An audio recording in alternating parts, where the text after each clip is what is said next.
Good evening, all. I'm Motzie, the creator of the High Night Podcast, and I'm here with my lovely friend and co-host, Edward McKee. Hello. How's it going?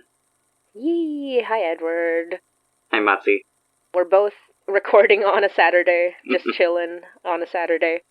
Welcome to High Night B-Sides, where we chat about High Night episodes, characters, inspirations, and Filipino culture, folklore, mythology, and monsters, and of course, the wonders of Toronto.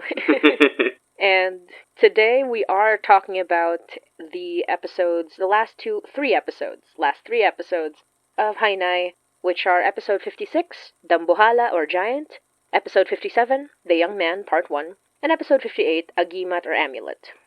And the reason that I have Edward with me chatting about these is because Edward gets to read all of the scripts before they come out. Yes, I do. And it's a lot of fun, too. Yeah. I have a lot of fun doing it. I'm so glad, and it's because I need help. I always need help to look over it, make sure it makes sense, if there are any questions, anything that's unclear. Edward always helps with edits and stuff, so that's why Edward is my writing partner, as well as the voice of Danny in the Danny Boyd episodes. Yes, that is also true. I voiced Danny Boyd from the Pride episode and the Winter Market episode. If you haven't listened to those yet, please do so. Yes. They were a lot of fun to record. Yeah, and we did talk about them in our last B-side, so this is B-Sides 1.2, and we did get to chat about Winter Market in the last episode, because we do love Cornelius. We do love the old man. We do. We love our old man. Yeah. Okay, here are some questions. So, what we do here in B-Sides is that we cover some questions, and also just chat about Hainay in general, because this is kind of how our writing, circle. No, not circles. There are two of us. We can't make a circle. This is how our writing discussions tend to go. We just kind of chat about all the ideas that we have for all the stories. Sometimes we chat about ideas that never make it into the show, just for fun. Just for fun. Yeah, but it helps us keep in mind the characters that I write, and helps us keep in mind sort of the characterization and how consistent everything is. And, it's just fun. It's just fun to put your characters in situations. Yeah. Yeah, the fun part, too, about just writing in general, if you're a writer, a good, not necessarily a bit of advice, but like a fun writing challenge that I would offer you is just to come up with some weird situation that wouldn't fit in canon at all, and then see if you can put your characters into that situation. Not necessarily in a, this is out of character, but more of like, if they ended up in this situation, how would they go about reacting to it? Exactly. And that's kind of what our discussions end up being, is what would the characters of Hainay do if they were put in this weird situation? And that helps us just kind of, well, mostly Motzie, because Motzie does all of the writing, but it helps keep the characters consistent, and just helps get into the mindset of what is this character like, so that when the episode script starts coming out, it's not like, oh, I don't know what this character would do or say in this situation, because we already have that mindset in our heads. Exactly. No, it's really good advice, and also just really, really fun. It is very fun. Because you get to put them in these silliest scenarios, and I know, Edward, you said, like, oh, mostly me because I'm doing all the writing, but this helps with your fanfiction. It's true, it does help with my fanfiction, although none of it has been published yet. Oh, one day, we'll have a collection. Maybe one day. One day we'll see. Yeah, I'll get a bunch of people to write in the Hainay universe. It'll be so fun. Yes, we will start collecting Hainay fanfic authors. Exactly, or we'll have them write them in different universes. Also fun. Or different universes, yeah, that's true. Okay, so here are some questions that we got. We didn't actually get any particular questions for Dambuhala, I think, unless there was part of Dambuhala that I'm completely forgetting, even though I wrote it and it's only been a few weeks. It's been known to happen. Memory. What memory? I don't have a memory. I don't either. I feel you. Would you believe that I've written over 60 plus episodes and ostensibly keep all of the timeline? I was gonna say consistency. I don't mean consistency. I mean continuity together. And yet somehow I have no memory of anything ever happening, ever. Oh yeah, same. For some reason, I have an easier time remembering things if I've read it So if I'm listening to episodes, I actually have a hard time remembering what the details were in that episode, but if I read the script beforehand, or if I read the script after the fact, I have a much easier time remembering it. That's fair. It's just how we process information. Mm-hmm. I very quickly forget things because I have the whole, story in my head. Not just the episode, but, everything else. So... Exactly. You have the whole thing planned out all the way to the end, for the most part. For the most part, yeah. I know what's going to happen. I know that I've already, the details I've already revealed. I just forget when they were revealed. Exactly. For example, I forgot that Donner called Mary Babe in Dambuhala, and people got real happy about that. Mm-hmm. So that's nice. I just had to open up Dambuhala to be like, what did I write here? What did I write again? Oh, that. I remember now. And of course, obviously, the Wahila. Mm-hmm. I guess also part of the reason I forgot Dambuhala is because I spent so much time doing the Wahila voice, and the Wahila voice is... It's difficult. I think I lost oxygen in my brain. I lost oxygen in my brain while I was doing the voice. Yeah, that tracks. I was like, well, I have to do this voice. And I'm running out of oxygen. Every time I do this voice, I lose brain cells. You need to find somebody that can get real down to, I can talk down here without losing oxygen. It's hard to do, though. Trying to keep that consistency while also, being understood and enunciating is really hard. Yeah, and it's a monologue, too, so I did this to myself, is what I'm saying. Yeah. I did it to me. You did this to yourself, I'm sorry. Anyway. So, in the Dambuhala episode, we'd recap each episode real quick. Oh, that's a good idea. In the beginning of the Dambuhala episode, Donner drives Mary up to the northern woods, where he brings her to see the Wahila, the giant wolf mother, who snaps off people's heads, or chomps off people's heads. And they talk about the big ones, because Mary wanted to know more about Savard's experience with the big ones, with those scary things that frightened him when he was younger that were covered in the Hilaga episode. So they wanted to ask the Wahila about it, and the Wahila went on to explain that the big ones were these sort of I say eldritch, it's they were just gigantic creatures, beings that walked the earth when the Wahila was a puppy. And she was a puppy! She was a puppy, and she was the smallest puppy, too. She was the smallest pup, so the Wahila, being the gigantic wolf that is the size of an elephant, is actually the runt of her litter. Yeah, which should give you an idea of just how big the big ones actually were. Exactly. So she was the runt of her litter. All of her, all of her fellow wolf things were much, much bigger than her. And yet, they were towered over by the big ones. The big ones basically make up, mountain ranges. They make up just the landscapes. They're just, gigantic. And they used to just kill so many things simply because they were so big and so hungry. So, the Wahila talked about the horror of, living that situation, but also the fact that she just understood what death was, and that she could never, fully outrun it, but she could get away from it for a little while longer. And the way that happened is that one day there was a big fight between two big ones, and it basically scorched the earth. It kind of killed off so many of the gigantic fauna that used to exist, and Wahila actually survived it.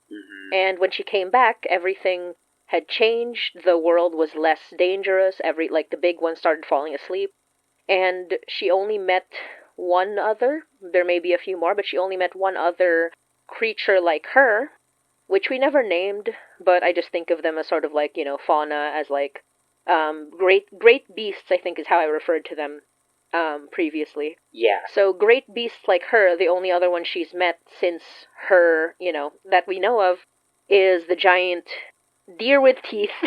Yeah, the not deer. The not deer, the deer with teeth, or well, it's technically an elk. I think of it was an elk, yeah. Yeah, the elk with teeth. The elk with teeth, the not elk. But I love describing it as deer with teeth. Yeah, it's a great visual. Yeah, and isn't that the teeth. One that ate the head of that one elder in the cave episode? Oh no, the cave episode, the one who ate the head of that elder was the Wahila herself. Oh, it was the Wahila. Okay, I wasn't sure. Deer with Teeth was the one that ate one of the members of the expedition north, right. Because Deer with Teeth, I keep saying Deer with Teeth, it's an elk, but Deer with Teeth had made the decision to hang out around the mouth of a big one, which is the pit. Pit, pit, pit, pit, pit, pit, pit, pit. We love the pit. We love the pit. Yeah. All hail the pit. All hail the pit. But the pit is actually the mouth of a big one, and even though the Wahila had been taught they need to stay away from the big ones, Deer with Teeth said, well, the big ones eat death. That's the other thing they found out. The big ones eat death, and I eat meat. Mm-hmm. And so if something dies near the big one's mouth, then I can eat the meat, and the big one can eat the death. And so it kind of lives in the symbiotic relationship. Mm-hmm. So it lives in the forest surrounding the mouth. And it doesn't quite, it still does fear the big one, but it doesn't quite, fear it as much as the Wahila does. Yeah. And she said, okay, cool, I'm not doing that. So she just went back home. She's like, I'm not really into that whole situation, so I'm just gonna leave. You do you. I'm out of here. Yes, exactly. Yeah, but she was like, that's cool. And then she goes back home, she starts finding smaller wolves, and then just live with them. And had kids with them, and just, continued her line, and she's still alive to this day, even though that was basically an ancient time. But yeah, that's basically what happens in the Dambuhala episode, and then it caps off with a really fun revelation of Mary asking, why are you calling me a little big one? And the Wahila's like, well, you might know. You know better I think than you know. For sure you do. Yeah. And Mary's very upset by that notion. Because she doesn't know. She has no idea. Yeah, she has no idea. And also the Wahila kind of tells her, well, you're kind of different, though. Mm-hmm. You're similar, you have a similar vibe to the big ones, but you're also kind of different, so who knows? Mm-hmm. And that's why the Wahila calls Mary a little big one. And she has a crisis because she doesn't know what to do if she actually had all that power and couldn't help the people she wanted to. Mm-hmm. And Donner comforts her, being a very good boyfriend. Best boyfriend. A very good boyfriend because somebody actually, I remember there was a post on social media somewhere where they were like, I like Donner. And then they went on to elaborate that they did not like Donner before. until he proved he was a good boyfriend. And I was like, fair. Valid. Or I don't even think it was like they didn't like Donner. I think it was just like, I don't like him for Mary. And then, in this episode where they get to be, together, the person was like, okay, yeah. I accept it. Yeah, that's totally fair. Mm-hmm. Yeah. No, that was fun. And, okay, sorry, I'm kind of, going a little long on these summaries. Let me just summarize very quickly. The young man, at first it's a mystery who this is about. It's about a young man who worked at an office in a factory back in the 1920s. And as time goes on, we find out, spoilers, by the way. I should have just put a big spoiler warning on this entire episode. We're going to just put a big spoiler warning in the title, don't worry. Yes, exactly. Oh yeah, I always put spoilers in the description. Yeah. Anyway, spoiler warning. The young man is actually about the Benefactor. So the young man episodes are these bonus episodes that we're putting into the main plot so that you understand the backstory of the Benefactor, how he became what he became, and the way that its focus is just they're kind of like short story style, told by other Mary. The young man was just that, a young man. He was ordinary, he wasn't rich, he wasn't any of great renown, but he wanted to be. And so he worked very hard at a factory and became friends with his overseer, who appeared to really like him. They would hang out in the evenings, etc., etc. But when the overseer was looking for a replacement, as he was called away for another job, he comes back, he's like, I'm not going to be your overseer anymore, I'm going to find a replacement. And the young man is like, everyone was like, oh, the young man is definitely the one who's going to be the replacement. Mm-hmm. He was not. So the young man was pissed. He was like, what? Why? Why was I not chosen as the replacement? And when he went to the overseer was like, at first he was angry. The young man was angry. But then the overseer confused him by saying, well, you're beneath this. And the young man's like, what? What are you talking about? And it turns out the overseer is Richard Henry. And the young man is the Benefactor. So if you remember their story, it's basically that Richard Henry saw way more potential in the Benefactor before he was the Benefactor.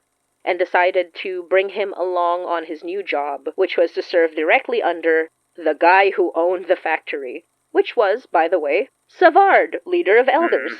So, that's basically what happens in the Young Man episode, and it's kind of the first part of multiple parts. The Young Man Part 2 is actually coming soon. But yeah, the young man, basically, he was just this, like, hardworking guy from, like, a lower background, you know, who wanted power, wanted to, like, get somewhere, but in a way that you kind of understand where he's coming from. Yeah. And also, in part of the story, he does actually very briefly meet Jack Robin, who is Marianne Weeks' brother, and he sees Marianne Weeks and Savard's son, young Will, in a club. And so it kind of, like, you know, sets the stage for what turns this ordinary young man into the powerful benefactor. And that's what this short story is about. And it's personally one of my favorite short stories. Yeah, because the benefactor is just a fun character to write. He's so fascinating. He's such a fun character. He's just cool. Okay.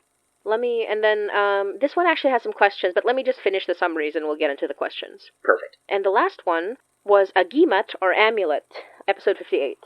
And I love Agimat. I love it so much. It was because that... It's a great episode. Yeah, this one in particular was inspired by EC Comics. And if you know what maybe you don't know what EC Comics are at first, but you might know the Tales from the Crypt. You might know Vault of Horror. Like, if you think vintage horror comic, the first thing that'll come to your mind, if you have ever seen any vintage horror comics, is EC Comics. It's them. They're the ones who made this happen. They are the premier vintage horror comic producer. Exactly. They were just the guys who, like, kind of made... And if you guys, like, need to read these comics. They're so fun. You really do. They're so funny. Like, even the covers themselves are worth looking at. Yeah. So not only are they, like, heavily stylized, they're very cool to look at, they also just have the funniest speech bubble and captions imaginable. It's so great. Exactly. Please Google this if you haven't seen it before. Yeah, it's so funny, but it's, like, also, like, genuinely scary. So that's the really fun part about EC Comics. They were kind of, like... They were corny. They were a little corny. But when you actually, like, look at the stories, when you look, even their covers, they're horrifying. They are. They had fun with those stories. They really, really did. It was, like, pulp horror at its greatest, to the point that they were the ones that, if you know, what was it called? The Comics Code Authority? Yeah. So the Comics Code Authority was, like, this censoring group for comics, and you'll see a lot of their marks on, like, some old comic books. And the thing is, their censorship was, not caused by EC Comics, but certainly they hated EC Comics. They hated them, because their stories were not censor-friendly. They literally had, like, a cover where a guy's neck is broken, hanging from a noose. Like, that was a cover of their comic. Yeah, they did not shy away from the grotesque and the horrifying, which, I mean, is kind of in the title of, you know, Tales from the Crypt.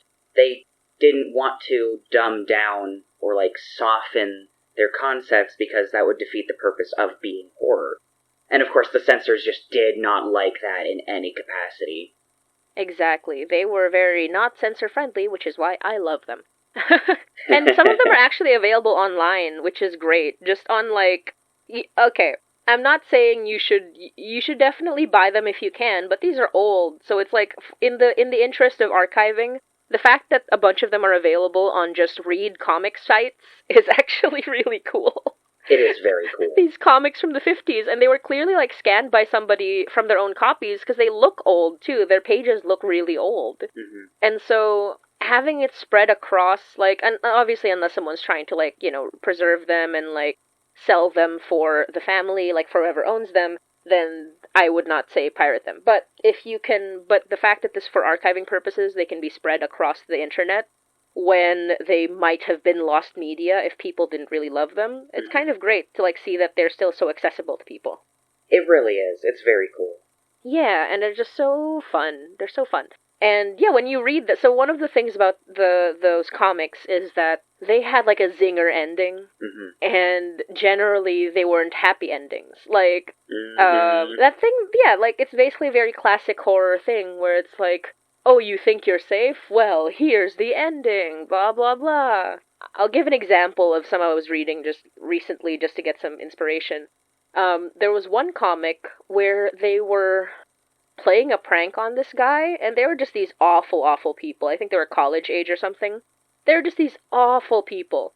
And they were playing a prank on their friend by locking him in, like, a coffin, and then making him think that he had died. And they were like, okay, well, prank's over, and they were gonna try to, like, get him out of there. But then it turns out some, I forgot what you call them, the guys who bury coffins. Oh god. They're not morticians, they are the... Yeah, exactly, the cemetery guys, I forget what you call them. The cemetery guys. I know what you're talking about. I'm gonna remember the word later, and it's gonna bug me. Yeah, right. Had already buried this guy, and they were like, oh no, what are we gonna do? And they tried to, like, find a way to get to this guy, and they were like, we need to dig him up, he's not dead, blah, blah, blah. And the guy who buried him was like, what are you talking about? I can't dig him up. And they're like, why? Our friend is in there. And the guy was like, well, you can't dig up a coffin if the guy died of leprosy. Oh. And so, and then the last image is just all these stupid, horrible, like, college-age kids looking at their hands, which are now blue, which is meant to, tell you that they all now have leprosy. Ah. And it's like, dang, dude. And I think the guy they buried was also kind of a dick, so it's meant to be like, they're very often just about terrible people getting, like, a bad ending. Yeah. And not always terrible people, but certainly, like, people, like, it's kind of not necessarily, there's no moral to it necessarily, but there is gratification, if that makes sense. Yeah. In the story. So that's pretty fun, and the EC Comics, Tales of the Crypt for sure. I really love Tales of the Crypt. And this particular episode was inspired by Tales of the Crypt. Basically what happens is that, well, at the beginning of the episode, we get a short scene with CJ and Laura, and they're chatting, and Laura's trying to get her hands on some good foci from Marianne, the ones that undo or neutralize the effects of, like, the evil foci that they've been trying to fight since the beginning.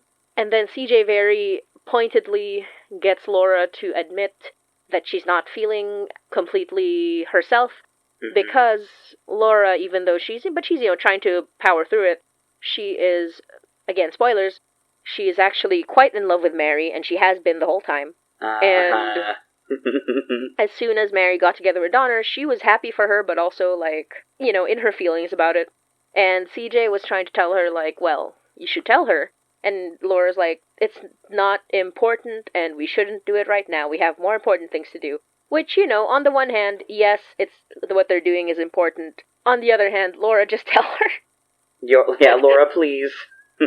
Yeah, it's like, just tell her. But yeah, it's like a little bit of behind-the-scenes drama with the cast. And also, like, CJ and Laura basically talking about how, they love each other so much. They are really good together, but they're not the loves of each other's lives. CJ still misses Marianne to this day. And of course, Laura's in love with Mary. And it's kind of like a situation where they have such a mutual love for each other, but also, like, they're not the one, quote-unquote, even though obviously that concept depends on the person. Yeah. And then after that, we get to a point where Mary starts reading notes from Jay. And Jay's notes are fun, because Jay's notes are just my excuse to be like, this is something he investigated when he was around. Even though Jay is literally a character in the story now, even though he came back, or, like, he is alive and thriving, I still like to take his notes and be like, okay, here's a thing that he actually did back in the day. And, but it's always relevant. In this case, it's relevant because it's about Marianne's good foci, and how they have actually been used over the years. And Jay's notes were able to capture one of the instances where he was sure that it was from Marianne's foci, and it was written by Henry Wallace Donner, who we have briefly mentioned before. Henry Wallace Donner is a great uncle of Donner, or a great-great-uncle, and then also the uncle of his nan. And Henry Wallace Donner was the one who shared the rhyme that Jay first shared when they were trying to guess his riddle. And the riddle was, blank had a lover, which was young William had a lover, which was referencing William Savard Jr., who was Savard's son. And Henry Wallace was the one who recorded that rhyme and may have actually originated it. And further, Henry Wallace is actually a fairly successful pulp horror writer. And it all comes full circle. It all comes full circle. So Jay was actually able to dig up some of his comics. He didn't draw the comics, he wrote them, but he combined his powers. No, he worked with this artist named Edda Clearwater, who we briefly mention is a trans woman in the story, but we only pass it by because next week we're doing a Pride episode with Henry and Edda. Yay! But for now, basically, Henry Wallace did a lot of pulp writing. He would do crime stories, horror stories, sci-fi, the things that were really popular back in the day that might not have been considered high literature, but was definitely something people loved. They loved that stuff. Yep, exactly. So Henry Wallace was invited by Edda Clearwater, the artist, to make a comic together. So they did make a comic together, and Henry Wallace wrote a story that Jay suspects was based on his own personal experience, because his story actually seems to involve an actual elder, and also a focus. Yeah. So, in the story, very briefly, Henry Wallace makes an OC. He does. A self-insert character named Zeb Kane. And in the story, Zeb Kane gets asked by a very suspicious rich guy, who is definitely not an elder. No, he's an elder. Definitely not an elder, for sure. Definitely not an elder. No, definitely an elder, for sure. And he asks him to guard a bunch of artifacts. And so this story kind of doubles as, real-world stuff, where we find out that there's an elder who's collecting artifacts from all over the world for some reason.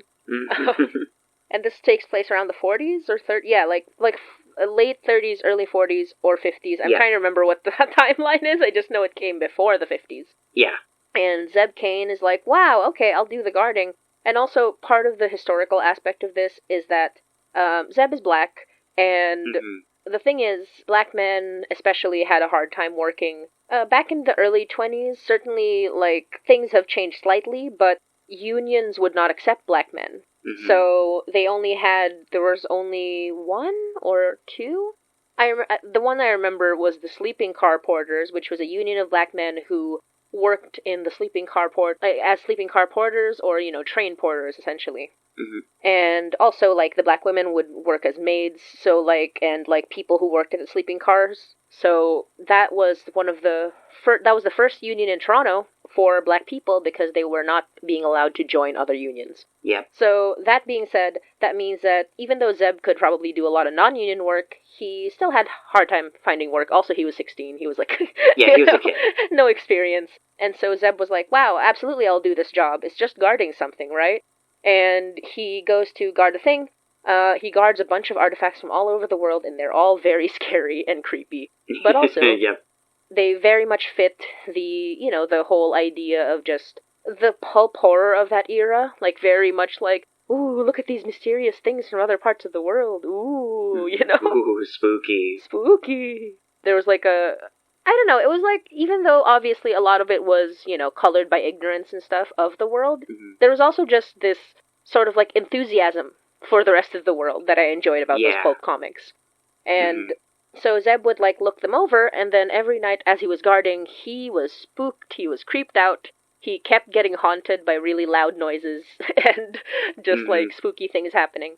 But he would continue to work, and every time he did his work, he got paid a whopping $20, which was a lot of money. It was a lot of money back then. Yes. For sure. It's good money. It's such good money, so he kept coming back, even though spooky things happened every single night, until finally he finds out that very bad things are happening, because it seems that whatever was trying to scare him now wants to take his life. And he finds out that the person who's responsible is the guy who made him guard the stuff, who we don't find out his name, but, eagle-eyed or eagle-eared, ? Attentive Sharp-eared listeners. Sharp-eared listeners. Attentive listeners. Yeah, attentive listeners might have noticed who this elder is. So we call him Mr. V. He wears round dark glasses, he wears a top hat, and if people remembered who this elder was, they might have seen my foreshadowing, my very clever foreshadowing, because one of the artifacts was 2 stakes that people would use to gouge out their eyes so that they could see everything. This is also a reference to the pit, by the way. Pit, pit, pit. Pit, pit, pit, pit. So I make up like this fake northern group that would spiritually gouge out their own eyes so that they could see everything. And this is the description given of the pit, quote unquote, or at least of the big one, the being whose mouth is the pit. Because it has no eyes, it can see all. Yeah. And that is what the humans who technically worshipped or, like, understood parts of that being understood that they could perhaps see more if they blinded themselves and, like, took out their eyes. Mm-hmm. So that is, like, a ritual that is basically, obviously made up for Hainai, but I thought would be fun. And I foreshadow, so that's one of the things that is in the artifacts. And if you remember, we did actually meet this elder a long time ago in the meeting or Pulong episode. In the meeting episode where Mary pretends to be Vanessa and gets into the elder meeting, and she meets a bunch of different elders whose names I drop randomly.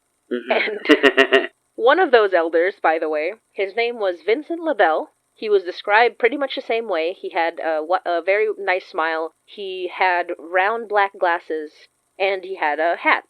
Mm-hmm. But the thing is, Vincent LaBelle in current day, very specifically, has no eyes. Yes. So, if you remembered that, as a listener, you might have guessed what would happen to Vincent LaBelle in this story. Mm-hmm. But a lot of people did not remember. And so, it was a very big surprise, but, you know, a pleasant one, when he tried to kill Zeb, quote-unquote Zeb.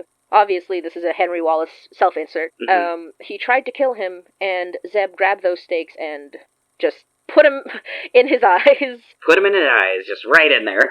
Just right in there. There's more to it than that, but yeah, like, that was basically what happens in the story, and similarly, even though there's no, like, you know, zinger, even though it doesn't quite fully follow the format of the EC comics, Yeah. there's still the aspect of a guy getting his comeuppance. Yeah. By being too arrogant, by being too, you know, sure of himself. Mm-hmm. But in this case, it was the monster. Yeah, because if it was following true pulp horror EC comic tradition, then the monster would disappear into the night and the protagonist would wind up in a grave somewhere. Yeah. And also, like, yeah, if it was following that tradition, the protagonist would be the asshole. Yeah, that too, yeah. The protagonist would be the bad guy. The monster was the human all along, but in this case it kind of mixes a bit of, like, horror and a bit of, like, pulpy, like, adventure comics, because Zeb Kane, go on to explain that Zeb Kane actually stars in, like, about 12 to 15 issues. I haven't decided the full number yet, but a short run where he was a protagonist of many different adventures, and people really liked it, but obviously there was also a lot of criticism because he's black and other reasons. Yeah. So in the end, it got cancelled. But that's kind of like, that was the first issue, and it was called The Ghoul and the Lucky Charm, because the other part of the story is that Henry Wallace was protected by a good focus that was given to his mother, and his mother gave to him. Mm-hmm. But in the story, it manifests as a lucky charm, which is the reason he was able to hide from the ghoul, which in this case is an elder. So all of that together, like, I just wanted to write a really fun, silly, fun, creepy, pulp horror comic, but representing things that happened in the real world. I thought it would be super fun, and I really just love being able to do stuff like this, just like historical elements, and just like, you know, paying homage to a lot of my horror roots and my horror inspirations. Mm-hmm. And yeah, so now we can move on to the questions. Yay, questions. Yay! Okay, so here's one question from our lovely Discord. The question is from Alex. Alex says, are there any pulp horror comic stories which served as inspiration for the Ghoul and the Lucky Charm? Nope. Yeah, as I said, no particular one. EC Comics in general. Yeah. I think certainly I pulled more from the ghoulish, like, you know, the classic Tales from the Crypt and Vault of Horror more than the sci-fi ones. Yeah. But it also, like, I would say, I think a little bit of the tone was inspired by, when I was younger, I actually was reading the, what was he called? It was not The Ghost. It was, The Phantom. Do you know The Phantom? Oh, yeah, the Phantom. Yeah. I haven't read them, but I know of them. Right? The Phantom, who's like this white superhero who lives in Africa. Yeah. Yeah. No, but he was cool. He was awesome. Mm-hmm. He was in the fictional country of Bangala. And I used to read him because he was on the Sunday newspaper, and I really loved to read the comics of the Sunday newspaper. Mm-hmm. So this was I was a kid, like 90s, 2000s, and it was still being shown, even though this comic strip is quite old. You know, it was from 1936, goodness. Yeah. And the Phantom is fun because, like, ultimately, it was just a fun little concept. It was like this guy who, his family washes up on shore in the African country of Bangala, and he was taken care of by the people there, so he becomes their protector, and then he passes that responsibility on to his children. It's just generally a good vibe, you know? That's a good adventure story. That's like, that's fun. That's a fun idea. It's a very fun idea. And it's fun because, like, he's technically a superhero. He's also, like, every time you see him, he's like a guy in a purple suit with a gun. That's like his whole thing. He's like, I'm a superhero, gun. That's so funny. I love that. Yeah, That's he's great though. And it works. He's like, he genuinely, like, yeah, he protects the people. He has, like, tigers. It's just neat. It's just really nice, semi-unproblematic for the era. Like, pretty unproblematic for that era. White, like, it's literally a white savior, but it's also like, because I want to take care of the people who took care of us, and it's like, that's nice, that's whatever. Yeah. Anyway, that also gave me some vibes for the story, just like the general, you know, like, there's something, obviously we can talk all day about the exoticism of these types of stories, but what I like to touch on is that there was just genuine enthusiasm, just for other parts of the world. Exactly. And I feel that predicates just an understanding of more people. Exactly. And in these types of stories... Mm-hmm. Sorry, go ahead. Oh, no, I was just going to say, like, in these types of stories, like, the globe-trotting, the adventuring, like, that level of enthusiasm, obviously you need to have some realism, you need to have some more, you have to be more in touch with the humanity of the people that you're talking about, but I think just the enthusiasm just leads to a sort of, like, interest in other parts of the world, which I never think is wrong. Exactly, so yeah. That was part of it as well. Exactly, yeah. And I think in a lot of those cases, talking about exoticism, that genuine interest, in today's standards we might call that, like, racist or problematic, just in the sense of, like, you weren't fully respectful of the culture, you were just interested in, like, that other culture just because it was foreign to you. But that led to a genuine interest in wanting to understand the other cultures. And it leads to a sort of global humanitarian understanding of each other with that cultural exchange that comes from visiting foreign countries. And, exactly. And yeah, it's just like that. It was a really good energy. Really good. Yeah, a little bit of that as well. I think like just the globetrotting adventure, there's always something fun about it. And that's kind of like, I wanted to mix Zeb Kane because he's a protagonist. That's like what made it different from the EC comics, which is that they kind of just had disposable protagonists. Because, yeah, again, most of them were terrible people who got theirs by the end. But in Zeb Kane's case, he was running into sort of like other adventures and was just a recurring character. So he had to generally, even though he had flaws, not thinking as much as he should, like any teenager, he was still very much, you know, like he loved his mom, he wanted to get this money for his family, and also just he wanted to make sure that he was doing right by her, so he tried to be brave. And in the end, even though he should have run away, he was able to fight against the evil. Yep. And ever since then, he was careful. Yep, exactly. And yeah, so just to answer the question, there was no specific comic, but the general vibe of like all of the EC comics and a lot of other adventure comics of that era, highly recommend reading these old comics from the 1950s. Because the stories there, I don't know, there's just something fun about them, and I think people who like our story, who like our anthologies in general, would enjoy the stories there, because even back then, I say this to people who might already know this, but people think that history is so disconnected from us. But no, it's hilarious. Like, it's as funny as it was back then. It is absolutely hilarious. No, it is. It's a very, There's very like funny. One comic where a guy straight up steals art from his roommate, and then kills the roommate by, like, drowning him in, like, acetone. And then later he, like, tries to steal from a disfigured old man these, sculptures. And it turns out the sculptures have corpses in them, and then he eventually dies, and he gets put into a corpse sculpture. Yeah. And it turns out the disfigured old man was actually his roommate. Oh, no. In a mask. Oh, that's so good. It's so silly. Oh, that's amazing. But I loved it. I was like, this is peak fiction. I love it so much. Peak fiction. I love that. That's great. Yeah, so read EC Comics. They're great. Read EC Comics. Very briefly, I want to mention that EC Comics, one of the things I love about it is that they literally got canceled because they wanted to put a black character in a comic book. Mm-hmm. And that's what canceling really means. They were being badgered by one of the people who was like trying to enforce the Comics Code Authority.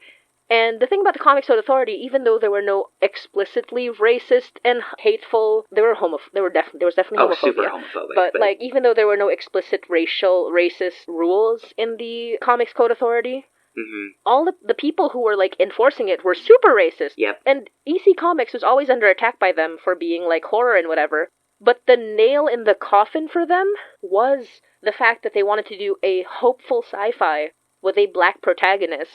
And the EC Comics guy who was like overseeing them was like, no, you have to make him white. And they were like, but it needs to be a black character. That's the whole point of the story. Literally. And yeah, they were badgered about it, and then eventually they had to like stop publishing that particular comic. Censorship sucks. And censorship if you think sucks. That the censors in many aren't ways, racist, they are. Exactly. And in many ways, the Comics Code Authority were very much in the same vein of the Hays Code for Hollywood and that sort of thing. There's a lot of overlap and a lot of similarities in the way that the censors were not, like, overtly racist or overtly sexist, but a lot of the censorship coming from both the Comics Code Authority and the Hays Code were overseen by people who were extremely racist and who were extremely sexist, and would land particularly hard on anybody trying to break out of the straight, white, heteronormative role that these comics and that these movies were being forced into. Exactly. It's just crazy to me. People be like, let's do censorship. But, like, listen, the censorship, you know what they really want? They just want to censor black people, brown people. They want to censor queer people. That's, that's history. And that's the other thing. Read the historical, old comics because they're fun, but also read them because you need to remember your history, because this happens. It is cyclical. Exactly. There is a cycle here. And if you think that, like, people aren't going to do the racism for your censorship, look at the world right now. Exactly. Like, a lot of the censorship rules were put into place with the idea of it being like, oh, we need to protect the children from terrible ideas, or like, we need to protect the Christian audiences from Satanism, or even just like, we don't want to put alcohol or weapons or guns or anything into our movies because that might inspire people to do violent things.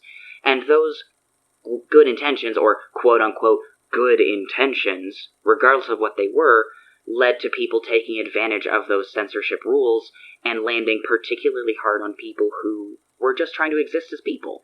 Like, exactly. Black people wanted to see black people on screen doing cool things that white people did in movies. And they weren't allowed to because the censorship overseers were like, nope, we only want white people. So, learn your history. It's cyclical, and in order to stop it from happening again, we have to be on top of people doing for the right reasons, for the wrong reasons. But anyway, that's going a little into off-topic territory now, but... Yeah, like, just censorship in general. And by the way, for people who are curious, the comic is called Judgment Day, and to this day it's still talked about. Judgment Day from EC Comics was a comic in which basically the entire time an astronaut is in this, like, basically new frontier of space, etc., etc. And the reveal at the very end, it's all about freedom, it's all about, making your own choices, being, like, this heroic figure. And at the end, they reveal that this man is black. And this was in the 60s, like in the late 50s, early 60s, during a time which this was a very specific statement on civil rights. And, of course, like, a lot of white racists were angry about that, including the people who were trying to censor it. Exactly. So, yeah, that's basically that. EC Comics is great. EC Comics is great. Anyway. Okay, next question. Sorry, I'm like... Kat asks, back at it with another entirely serious question. Would the Benefactor's backstory fate have been different if his workplace has been unionized? That is such a good question, actually. That is a very good question. I don't know, because regardless... I know, like... what are your thoughts? Yeah, because regardless of whether it was unionized or not, it's the Benefactor's personality that makes the trajectory of his life go the way it does. And obviously I can't expound on that too much, because that goes into spoiler territory for episodes that haven't come out yet. But I think if the workplace had been unionized, he might have had a harder time getting into positions of power, just because his work ethic is what caught Richard Henry's eye, right? And so... if the workplace had been unionized, they would have been like, no, you need to go home on time, you can't put in overtime. Yeah, like, we need to keep to a strict work, like, work cycle dates. Like, this is the time work starts, this is the time work ends, you need to go home at this time, we don't do overtime. Because that, like, devalues or, like, undermines the union. So I think he would have had a harder time putting in those hours. So he would have had a harder time catching Richard Henry's eye in that sense. But that is genuinely such a serious answer, but also true, because, like, yeah, he couldn't have done all those overtime hours if they were unionized. Yeah, exactly. But the more silly answer is, like, he would have...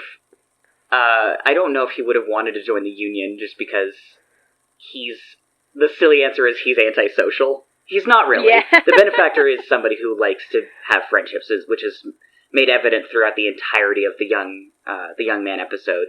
He wants friends, he wants to be friends with people, he's just socially awkward and needs to be introduced to people first. So I think, like... a little too ambitious, yeah. Exactly. I think if his workplace had been unionized, he just wouldn't hang out with the union boys. Yeah, I think the union boys would have been like, you think you're too good for us? And, okay, actually, there is another answer to that, but I can't answer it because it's spoiler territory. But I think you know what I'm talking about. I do. Well, I'll mention it later. Yeah, we'll talk in private, off the camera, or off microphone, camera. I guess. I'm gonna say it right now and then beep myself. Yeah. Just one long censorship part going, beep! Yeah, beep! You'll never know what we're talking about. And that's like, yeah, that was it. That was my explanation for why the union wouldn't have changed anything. Anyway. Okay, another serious question from Alex. Like, actual serious question, sorry. Like, Cat told a very serious question. But yeah, Alex says, another question. Since Jay knew of Henry Wallace Donner, how did he react to learning the name of Dooley's protege? Good question, because Dooley just arrived, a couple of weeks ago. Mm-hmm. So I'm sure that when Jay Jay is sending them information now.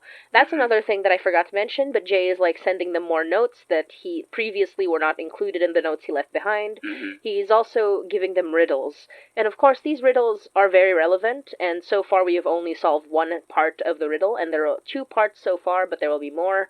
Essentially, the riddle number 1 was, young blank had a lover, and they figured out that it filled in the blank with William, with the rhyme, young William had a lover, from the episode where DJ talks about their childhood, and somebody dying from a focus, and they only realize it now. So that was the first answer to this riddle. This William is the first answer to the riddle, but then the other parts of the riddle are not yet solved. The second part is the number 1, and an arrow pointing to a number 2. And that is literally it. That is all that Jay has given them. And Jay will be giving them more information. So, to answer the question of how he would have reacted to knowing this is a Donner, he'd be like, oh, shit. He would have been like, Donner, you say. Donner, you say. I'm sure we'll find out more of what he was thinking. But right now, nothing much. Yeah, the real answer to that question, I think, will come out in episodes later on. If we say too much now, it's going to spoil a bunch of different things. Exactly. But there is an answer, and I think you're going to enjoy the answer. And if you think you know the answer, I will personally finance this challenge, by the way. If anybody is able to correctly guess the answer to that riddle, I will personally send you a t-shirt that says, I guessed the answer to Hainai's secret riddle, and all I got was this t-shirt. Yeah! I love that. I mean, we could also just put it on the Redbubble and then send it over. Yeah. Speaking of the Redbubble, we are releasing some pit shirts for Pride. It'll be great. We have pit. All hail the pit. All hail the pit. So for those of you listening, this is actually only part of the episode. The full episode is available on our Patreon for ATA tier and above. That is the $10 ATA tier and above. This is a bonus episode for the people who are supporting us on Patreon. You get to listen to a lot of the episode, in fact, but not the full episode. The full episode is on our Patreon, so please subscribe there if you'd like to listen to the whole thing. So you still get to listen to a lot of our discussions, but if you want to listen to the full thing, support us on our Patreon, $10 a month or more, depending on how much you like our show. So, we hope you like our show. I mean, if you're here, I'm assuming you do? Question mark? Question mark? I But hope. thank you so much. Thank you so much for listening. This supports us in other ways as well. If you are listening on our Acast or any other podcast feed, that means you're hearing ads. And while the ads can be annoying, I understand, it is actually helping us earn so that we can continue working on this show. And if you don't want ads, you can actually subscribe to our Patreon at the lowest tier. So even though you won't be able to get the full episode, you will still be able to get ad-free versions of all of these episodes, which we upload to our Patreon. Sometimes early, depends on the week, because sometimes I run into some issues. But generally, we try to do early access for our patrons, and the lowest Patreon tier is $3 a month, so you can actually support us at $3. You can support us at more for more rewards, and all of that goes into making the show and making these B-sides and just, all the things that we do. We love the fact that people love the show enough to support us, and we really appreciate it. And yeah, once again, full episode is for $10 and above, and we still have more than an hour of content for you to enjoy. So please do subscribe. But otherwise, thank you so much for listening. This was me, Motzie Dapple, and this was Edward. Hello. Goodbye. Hello, goodbye. And maraming salamat. Thank you so much again. Ingat. Have a wonderful, wonderful night. Goodbye. Bye-bye.